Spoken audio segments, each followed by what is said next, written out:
बेटा बनकर, बेटी बनकर, दामाद बनकर और बहू बनकर कौन आता है जिसका तुम्हारे साथ कर्मों का लेना देना होता है। लेना देना नहीं होगा तो नहीं आएगा। एक फौजी था, उसकी माँ नहीं, बाप नहीं, शादी नहीं, बच्चे नहीं, भाई नहीं, बहन नहीं, अकेला ही काम करके फौज में पैसे जमा करता रहा था। तो थोड़े ही दिन में एक सेठ जी जो फौज में माल सप्लाई करते थे, उनसे उनका परिचय हो गया और दोस्ती हो गई। सेठ जी ने कहा, जो तुम्हारे पास पैसा है वह उतने का उतना ही पड़ा है, तुम मुझे दे दो, मैं कारोबार में लगा दूं तो पैसे से पैसा बढ़ जाएगा, इसीलिए तुम दे दो। फौजी ने सेठ जी को पैसा दे दिया। सेठ जी ने कारोबार में लगा दिया। कारोबार उनका चमक गया, खूब कमाई होने लगी, कारोबार बढ़ गया। थोड़े ही दिन में लड़ाई लग गई। लड़ाई में फौजी घोड़ी पर चढ़कर लड़ने गया। घोड़ी इतनी बदतमीज़ थी कि जितने ज़ोर से लगाम खींचे उतने ही तेज भागे। खींचते खींचते उसके गाल तक कट गया है, लेकिन वह दौड़कर दुश्मनों के गोल में जाकर खड़ी हो गई। दुश्मनों ने वार किया, फौजी भी मर गया, घोड़ी भी मर गई। अब सेठ जी को मालूम हुआ कि फौजी मर गया तो सेठ जी बहुत खुश हुए कि उसका तो कोई वारिस नहीं है। अब यह पैसा देना किसको? अब मेरे पास पैसा भी हो गया, कारोबार भी चमक गया, लेने वाला भी नहीं रहा। तो सेठ जी बहुत खुश हुए। तब तक कुछ ही दिन के बाद सेठ जी के घर में एक लड़का पैदा हो गया। अब सेठ जी और भी खुश कि भगवान की बड़ी दया है, खूब पैसा भी हो गया, कारोबार भी हो गया, लड़का भी हो गया, लेने वाला भी मर गया। सेठ जी बहुत खुश। वह लड़का होशियार था, पढ़ने में समझदार था। सेठ जी ने उसे पढ़ाया लिखाया। जब वह पढ़ लिख कर बड़ा हो गया तो सोचा कि अब यह कारोबार संभाल लेगा, चलो अब इसकी शादी कर दें। शादी करते ही घर में आ गई बहू रानी, दुल्हन आ गई। उसने सोचा कि चलो बच्चे की शादी हो गई, अब कारोबार संभालेगा। लेकिन कुछ दिन बाद बच्चे की तबीयत खराब हो गई।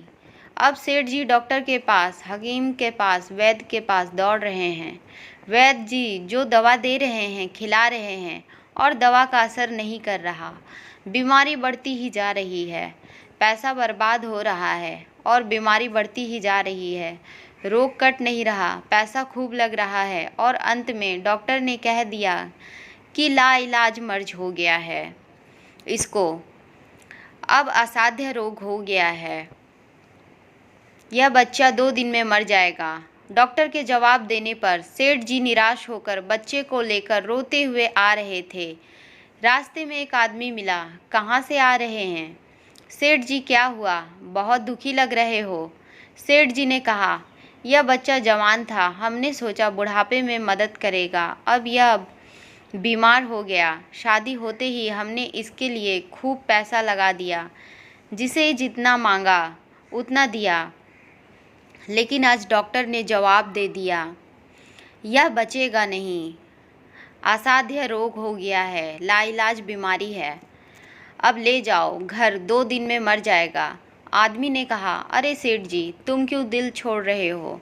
मेरे पड़ोस में वैद्य की दवा देते हैं, 2 आने की पुड़िया खाकर मुर्दा भी उठकर खड़ा हो जाता है, जल्दी से तुम वैद्य जी की दवा ले आओ। सेठ जी दौड़कर 2 आने की पुड़िया ले आए और पैसा दे दिया। पुड़िया ले आए, बच्चे को खिलाई। बच्चा पुड़िया खाते ही मर गया। बच्चा मर गया। अब सेठ जी रो रहे हैं, सेठानी भी रो रही है और घर में बहू रानी और पूरा गांव भी रो रहा है।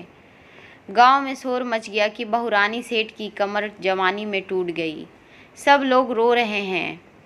तब तक एक महात्मा जी आ गए। उन्होंने कहा, भाई क्यों रोना धोना? लोग बोले, इस सेठ का एक ही जवान लड़का था, वह भी मर गया, इसीलिए सब लोग रो रहे हैं, सब दुखी हो रहे हैं। महात्मा बोले, सेठ जी रोना क्यों? महात्मा, जिसका जवान बेटा मर जाए वह रोएगा नहीं तो क्या करेगा? महात्मा, तो सेठ, हाँ कारोबार के लिए पैसा मिला था तो खुशी तो थी। महात्मा, अरे उस दिन तो आपकी खुशी का ठिकाना ही नहीं था सेठ। किस दिन?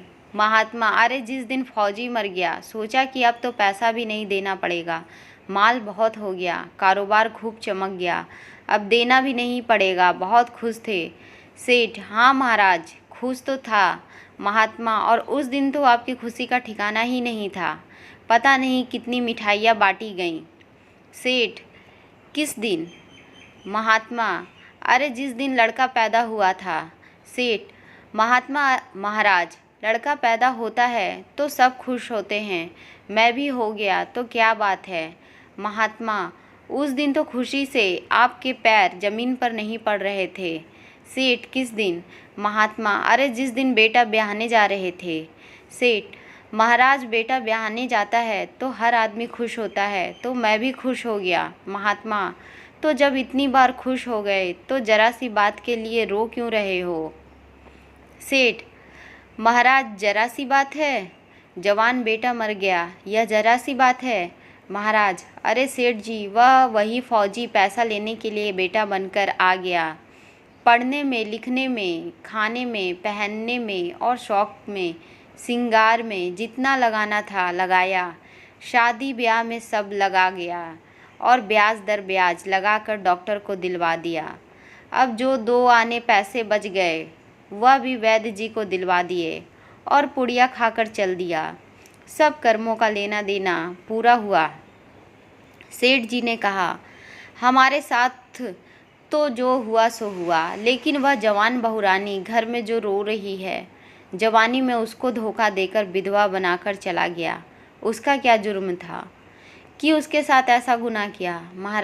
महात्मा बोले, ये वही घोड़ी है जिसने जवानी में उसको धोखा दिया, इसने भी जवानी में उसको धोखा दे दिया। वेद शास्त्र और पुराणों के साथ साथ सभी साधु संतों का कहना है कि वह संसार कर्मों का लेखा जोखा है जिसमें जीव चैतन्य व समझदारी से भव सागर पार हो जाए। तो दोस्तों, कहानी पसंद आई हो तो वीडियो को लाइक करें, चैनल को सब्सक्राइब करें और शेयर करें।